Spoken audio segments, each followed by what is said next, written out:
Cricket মাঠে বাংলাদেশ ভারত সম্পর্কে টানাপোড়েন শুরু হয়েছে আগেই। এবার মাঠেও তার প্রতিফলন দেখল বিশ্ব। এশিয়া কাপে ভারত পাকিস্তান হ্যান্ডশেক নিয়ে আলোচনা কম হয়নি। এবার বাংলাদেশ ভারত ম্যাচেও দেখা গেল নো হ্যান্ডশেক দৃশ্য। ঘটনাটি ঘটেছে জিম্বাবুয়ের বুলাওয়ের মাঠে। অনূর্ধ্ব-19 বিশ্বকাপে টসের পর হ্যান্ডশেক করেননি বাংলাদেশ ভারত দলের দুই অধিনায়ক, যা উস্কে দিয়েছে সাম্প্রতিক ঘটনা প্রবাহকে। তবে বাংলাদেশ জাতীয় ফুটবল দলের সাবেক অধিনায়ক আমিনুল হক মনে করেন, খেলার মাঠে রাজনীতির প্রভাব কাম্য নয়। বাংলাদেশ দলের ক্যাপ্টেনের সাথে ভারতীয় দলের ক্যাপ্টেন হাত মেলাননি। আমি মনে করি এটি কোনো খেলোয়াড় সুলভ আচরণ না। একটি দেশের খেলা, এখানে আমরা চাই একটি বন্ধুত্বপূর্ণ সম্পর্ক গড়তে।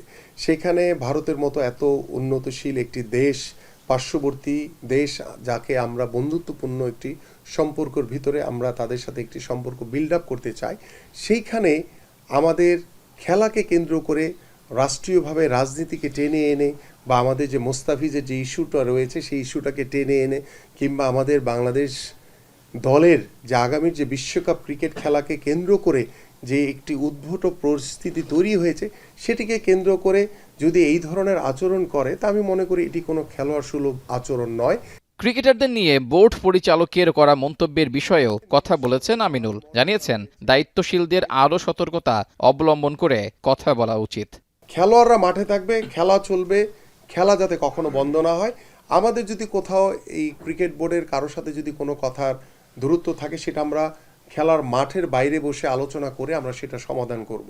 বাট সেটাকে ইস্যু করে কেউ কারো উস্কানিতে খেলা বন্ধ হয়ে যাবে, এটার পক্ষপাতী আমি না।